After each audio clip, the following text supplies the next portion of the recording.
1 minute to 1 sentence program တွေကြိုဆိုပါတယ်ကျွန်တော်ခရလာဖြစ်ပါတယ်အခုဒီနေ့မှာတော့ကျွန်တော်တကယ်တင်မိတ်ဆွေကိုဆွဲနဲ့ကျွန်တော်တို့ပြောနေကြစာကြောင်းပေကြောင်းတွေပြောမှာမဟုတ်ဘဲနဲ့ကျွန်တော်တို့ claim ဘောကကျွန်တော်တို့ကြိုက်ခဲ့တယ်ကျွန်တော်တို့ပေါ်တမ်းမှုခဲ့တဲ့တချင်းတွေကြောင်းနဲ့ပြောမှာဖြစ်ပါတယ်ကဲကိုဆွဲပြန်ဆောင်ကြပြန်ပြီဟုတ်ကဲ့ပါကဲဒီနေ့ကျွန်တော်နည်းနည်းကြာပါတယ်မဆောင်တာတော့ကြာပြီကျွန်တော်တို့တွေကလည်းအသက်40ကျော်ပြီဆိုတော့စကားပြောရင်လည်းလေးသွားပြီဗျာအကြောင်းအရာတွေကလည်းကျွန်တော်တို့ update မဖြစ်တော့ဘူးဆိုတော့အခုလည်းပြောမှာတော့ update ကြောင်းရာတွေပြောမှာတော့မဟုတ်ဘူးဝေဒနီကတချင်းတွေကြောင်းပဲပြောမှာပဲဒါပေမဲ့သိချာတယ်စာကြောင်းတော့ပြင်းစရာကောင်းမယ်လို့မထင်ဘူးဟုတ်ကဲ့နော်ဆိုတော့ကဲပြောချင်တာကိုတို့ဘယ်နှခုနှစ်ကမွေးရလဲ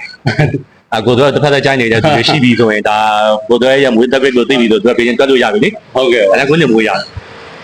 81ဆိုတော့ကျွန်တော်ပြောချင်တာမွေးသက်ပိတ်ကိုအလဲသက်ပေးတာမဟုတ်81ကမွေးရဆိုတော့ဟုတ်ကဲ့ကဲဘယ်အရွယ်မှာဘယ်ဘယ်လောက်ကနေစပြီးတော့ကဲ9နှစ်သားကနေစပြီးတော့ဒါမှမဟုတ်4နှစ်သားလောက်ကစပြီးတော့တချင်းတွေစခေါ်ဝင်လာလေပေါ့ဟုတ်ကဲ့အဲဒီသိချင်တာလေဟုတ်ကဲ့ပြောပါဦးအသက်သူကရန်တက်တဲ့အချိန်ဆိုလို့ရှိရင်1900နဲ့86လောက်မှာလေchallenge ကစပြနေပြီဟုတ်ကဲ့ပါ86မှာဆိုတော့ပြဖို့ရည်ရွယ်ခဲ့သေးတယ်ဆိုတော့ပြဖို့လဲရည်ရွယ်ချက်တွေရှိခဲ့တယ်ဟုတ်လားဟုတ်ကဲ့ပါကျေးဇူးတင်ခွင့်တွေဝင်ပြိုင်ခဲ့ဟုတ်လားဟာကောင်းပြီလားအေးဒါပေမဲ့လို့ပေါ့နော်ဝါသနာပဲတက်ရှိတာပေါ့ဟုတ်လာ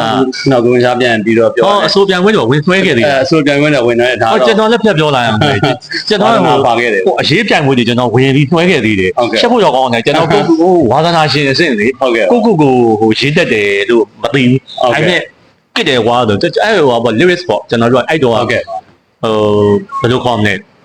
အချင်းဆိုရတာမဟုတ်ဟုတ်ကဲ့နော်ဟိုတီးစရာကိုရွေးတာ MTV4 ပါပဲဟုတ်ကဲ့ကွာတော့မျောတင်းလင်းလေးနဲ့ပေါ့ Great Expectations ပေါ့အမြဲဒီစကားတင်ရစစ်မှာပါမလားဟုတ်တယ်ဘယ်လိုပါမှာလဲကျွန်တော် music မှာနားမလည်တဲ့ဟာကြီးအခုဖြတ်ပြောလာအောင်မယ်အခုကျွန်တော်တို့ပြောနေတာကကျွန်တော်တို့က musician တွေမဟုတ်ဘူးဒါကြောင့်မို့ကျွန်တော်တို့က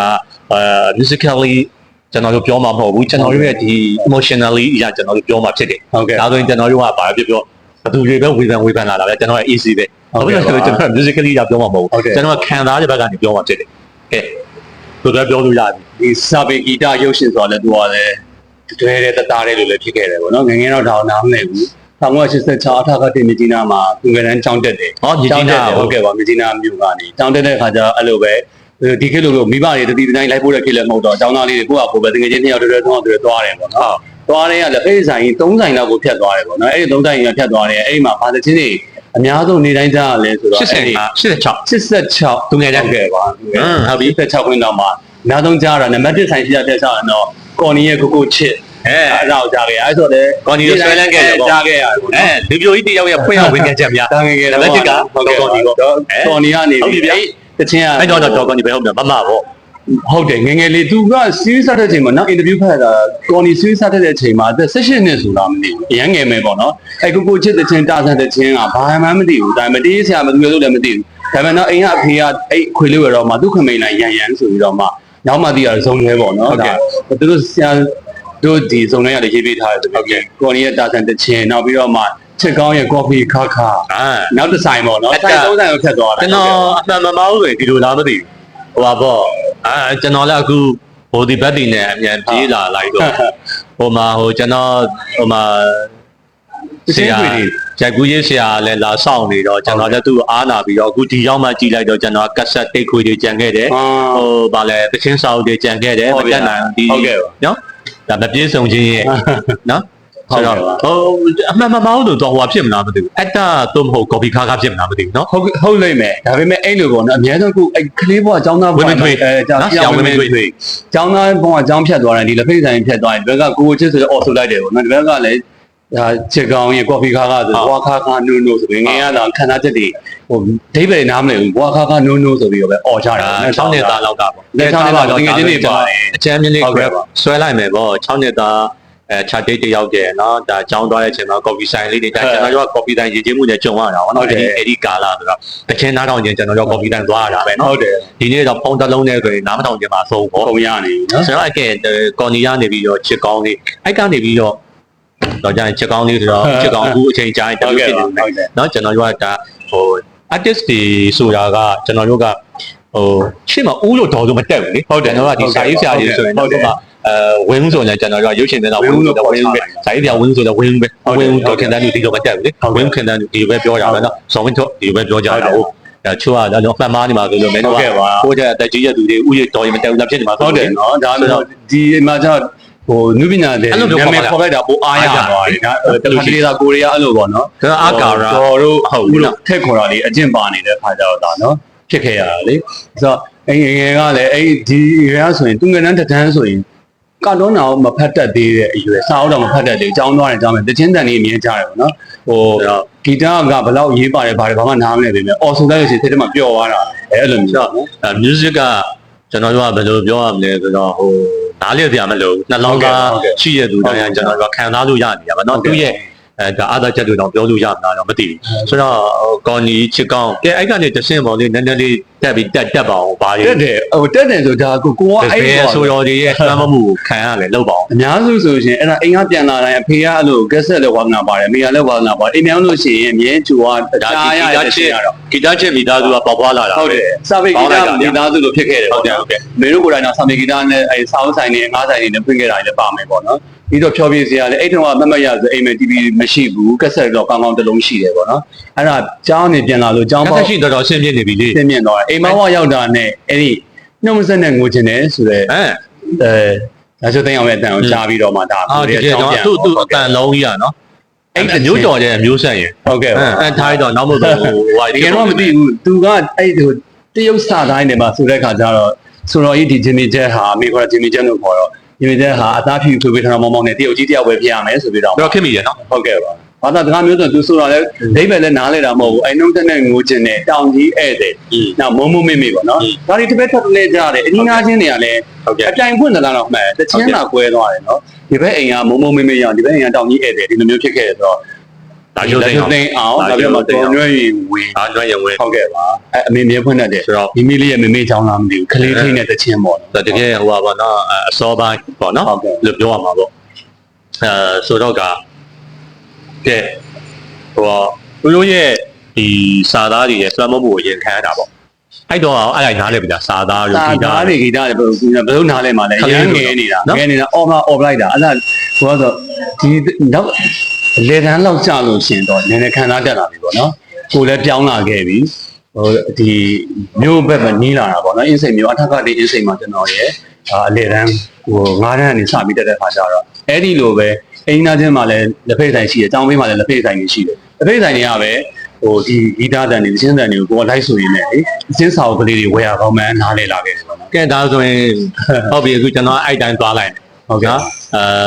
ကော်နီကနေပြီးတော့ချစ်ကောင်းနေပြီးတော့လာရှိုးသိမ်းအောင်နေထားပါတော့ကျွန်တော်ရွှေရင်ဝင်ပေါ့ဒါအစီအစဉ်ကြားချင်မှကြားမှာပေါ့နော်နှလုံးသားတွေကိုဖြတ်ကနေကြားရဆုံးတွေပေါ့နော်ဆိုတော့နောက်အစိုးရထပ်ပြောပါအောင်ဘာတွေရဲ့တွန်းမှုခံရသေးတယ်ဆိုတော့ရဲ့အဓိကအများဆုံးကတော့အဲ့လိုပေါ့လေအိမ်နာချင်းတွေကအဲ့အကြိုက်တွေတောင်းနေပါမယ်အများစုအိမ်နန်းမှာကျတော့ဒီဘက်ကိုအဖေကဒုကိစ္စတွေအင်းစိန်ဘက်ကိုပြောင်းလာတယ်ပေါ့အိမ်နာချင်းတွေကဘာအများဆုံးဖွင့်လဲဆိုတော့မေဆွေရဲ့အခုရန်ကစားနေတဲ့ခုမှကလေးတွေ trend ပြန်ဖြစ်နေတဲ့ဂီတာတီးပေါ့ကိုရဲ့ဆိုချင်ကိုကျွန်တော်ဟာဟုတ်တယ်တန်း3တန်းလောက်မှာတွေကအိမ်ကအမတွေညီမတွေကဆိုကြတယ်အိမ်မှာတူတူမတွေရှိကြမဟုတ်လားတူတူမတွေရှိတယ်တူမတွေရှိတယ်ဆိုရင်မတွေလည်းရှိတယ် update ဖြစ်အောင်လို့သူတို့နားထောင်တဲ့မချင်းတွေလည်းကိုကနားထောင်အောင်ဟုတ်တယ်ကလေးတွေကမသိတဲ့အခါကျတော့ကျွန်တော်တို့တွေကလည်းဟိုပဝေသနီရတချင်းတွေပဲကျွန်တော်တို့သိတဲ့အတိုင်းပဲမွေးရတာသိတယ်မှာဒီ1980မှာမွေးတာကျွန်တော်ခွင့်ရတော့ပြမယ်လို့ကျွန်တော်လုံးလိုက်ဆိုတော့ဟုတ်ကဲ့တော့ကြရင်ကျွန်တော်လမ်းမတွေ့ဟာနေရှင်းလာပြီလားဘာကြောင့်ခွင့်ရကမွေးရတယ်60လောက်ရှိပြီလားဟာဟုတ်တယ်နော်စိတ်ကုန်ညက်သွားတာဒါပေမဲ့ဂီတနဲ့တချင်းနဲ့ဖြော်ပြီးတဲ့တချင်းနဲ့ဟောင်းတဲ့ခါမှာတော့နှုတ်ပြသွားပါတယ်အခုလိုမျိုးဟိုကျွန်တော်နားထောင်ပြီးတွေ့ရတာလေဟိုပဝေသနီရပဲလေဟုတ်တယ်1960ကျော်ကတီဝိုင်းနေပဲကျွန်တော်နားထောင်တာဟုတ်တယ်ခိုင်ထူတင်းမြုံနဲ့ပေါ့နော်ဒါတွေအကုန်လုံးကြားခဲ့ရတယ်အများဆုံးဖွင့်တာတွေတော့ကိုမှတ်မိသူဒါမှကလေးတွေပြောပြတယ်ဆိုရင်ကလေးတွေကဟိုကန်နဝင်စီးစာဆိုလို့ရှိရင်နောက်ဆိုတော့ဒါပြီးခဲ့တာဆိုတော့ဟိုရှက်ဆရာဆိုးလွင်တော့ဆိုခဲ့ပြီးသားပေါ့နော်အာဇာနေတော့နောက်မှပြန်ဆိုကြတယ်ဆိုးလွင်ကဲဆိုးလွင်ဆိုလို့ထွင်းတယ်ဆိုးလွင်တွေပေါ့ဆိုးလွင်တွေထွင်းတယ်ပေါ့ဟုတ်ကဲ့ဆိုတော့ကဲအဲ့ဒါကိုသူတို့တချင်းနေလည်းပြောပါအောင်သူတို့ချင်းကြတော့အရကြတော့ဘယ်ကြောင်ရောက်လာအလဲတန်းကြောင်းကိုရီးယားအလဲတန်းဟိုကျောင်းစာလဲတန်းတော့မဟုတ်သေးပါဘူးကျွန်တော်ဟိုပါပဲရှိမှာကျွန်တော်တို့မူလာချမ်းမှာပဲရှိရောဟုတ်မလားနော်သွားထောင်းထွေးတယ်နိုင်ဘောမျက်ရည်စံများဆိုရင်86 89အော်သူ့အချင်းအဲ့ဒါဖြစ်မယ်ကျွန်တော်ရေကားကြတော့အဲ့ဒီမှာ ဒီဘက်ကိုပြောင်းလာခဲ့တယ်ပေါ့နော်မြကြီးနားမျိုးကနေဒီအဖေလောက်ပြောင်းနေအင်းစိန်မျိုးပြောင်းနေ တချင်းတွေရောရှင်ကိုလာပြီးတော့ဘုံနဲ့လို့ဘုံနဲ့လို့မဆောက် မှအဲ့ဒါကြတော့ကိုယ့်ရဲ့အကိုတွေပေါ့အကိုတွေရှိတယ်အကိုဝမ်းခွဲတွေသူတို့တကယ်ချင်းတက်တိုက်ပေါ့နော်သူတို့တွေကတော့10တန်းရွယ်လောက်ဖြစ်မယ်သူတို့ဂီတာတီးပြီးတော့ဆိုတယ်မေးလိုက်တော့ဆိုချင်းလေးကတော့ငယ်လေးကလို့ဆိုရတယ်လို့ဟုတ်တယ်အဲ့ဒီချင်းလေးရှောက်ပါချင်းလေးရဲ့ခရောင်းတို့တွေကသူ့ကိုထားခဲ့ကွယ်ဆိုဟုတ်တယ်ဟောဆိုငယ်ကအဲ့ဒီတချင်းကတော့အကြိုက်ဆုံးကျွန်တော်ထင်တယ်အဲ့ဒီဟိုပါပေါ့နိုင်ဘောမျက်စံများမှာဟိုပါပေါ့အလွယ်ဆုံးလို့တော့မပြောချင်ဘူးကျွန်တော်အခုခုနပြောပြီးပါ musically ရကျွန်တော်ပြောနေတာဟုတ်တယ်ဆိုတော့ဟိုစိတ်ခံစားချက်ရပြောတာဒါနဲ့မှကလေးတွေကဒီတချင်းပဲဆိုတာအားလုံးဆိုတဲ့တချင်းကိုလည်းရွယ်တူပဲဖြစ်ဖြစ်ကိုထက်ကြီးရဲ့ကိုဆိုလို့လည်းကောင်းတော့နော်ပန်ကင်းလန်းတဲ့ရှောက်ပါချစ်ကလေးရပါညာဆိုတော့နော်တကယ်ရွတ်လို့ကောင်းတယ်လေဆိုတော့ခုနကက်ဆက်ရှိတယ်ဆိုတာပါပြီလေကျွန်တော်တို့ဆိုကက်ဆက်မရှိဘူးဒါပေမဲ့တခုတော့ကန်ကောင်းတယ်ဟိုအပွားအိမ်မှာသူကက်ဆက်ရှိဟုတ်ကဲ့ကက်ဆက်ရှိတော့ဦးလေးရလဲဟိုပွင့်လင်းပြောရင်ဟိုဒီသူတို့ဟိုရက်ကွက်အဆိုတော်ပေါ့အဲ့လိုပြောရမယ်ရှင်ဟုတ်ကဲ့နော်တိုက်ကြီးမျိုးမှာစတစ်ရှိုးတွေပါရှိပြီဆိုရင်သူမဂီတာရှိတာကျွန်တော်တွေ့ရတယ်လေနော်အဲ့လိုမျိုးရှိတယ်သူဂီတာကိုလည်းတွေ့ရတယ်ဆိုတော့အဲ့လိုမျိုးတော့ကျွန်တော်ပါလဲဟိုခေါင်းလောင်းအပွားဘောင်းခစ်တွေနော်အဲ့လိုမျိုးပေါ့မင်းမလက်အဲ့ဒီခစ်တွေဆိုတော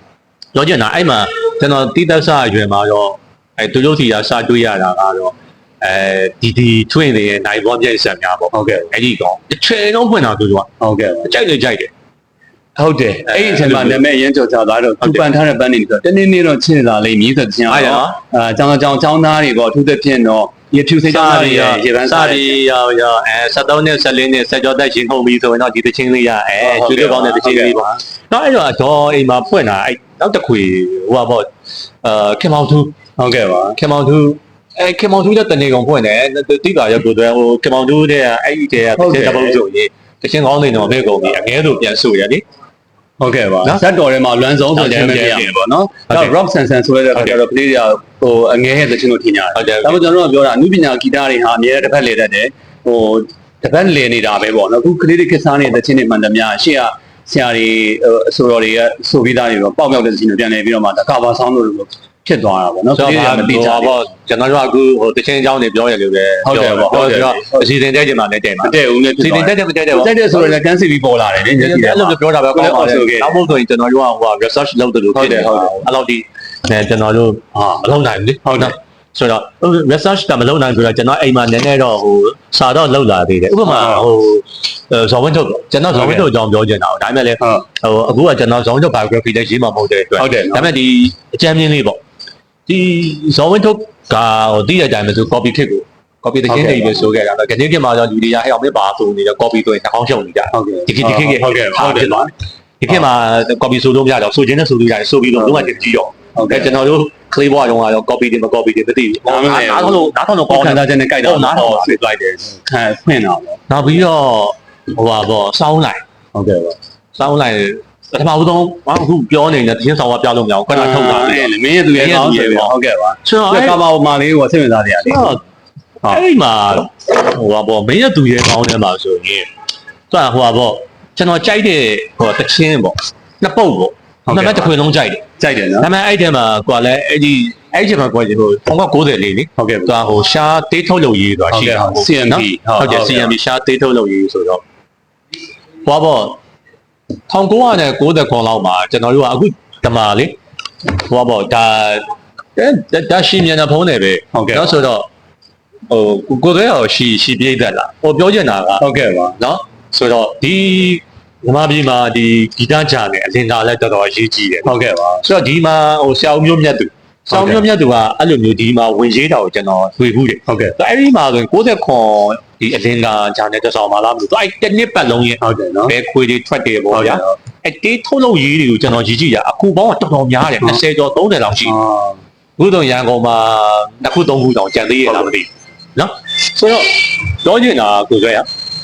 ဒီဆောင်းလိုက်ရဲ့ဒီပထမဆုံးမင်းရဲ့သူရဲ့ကောင်းတဲ့မှာဟုတ်ကဲ့ဒါအဲ့ကြောင့်က14နှစ်ဆိုတော့နည်းနည်းစပြီးဖုံချောင်းချင်းနေပြီဗျာဟုတ်တယ်ဗျာတစ်ဖက်တစ်ချိန်ကြိုက်တာအဲ့လိုရှိနေပြီဆိုတော့အဲ့ဒီမှာဆိုတော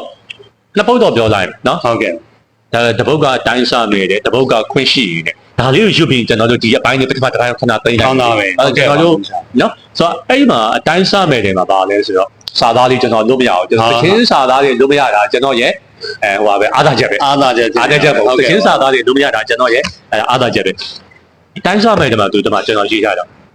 ရင်မာကြည်လူချင်းများမင်းလေးပစ်ဟာလဲ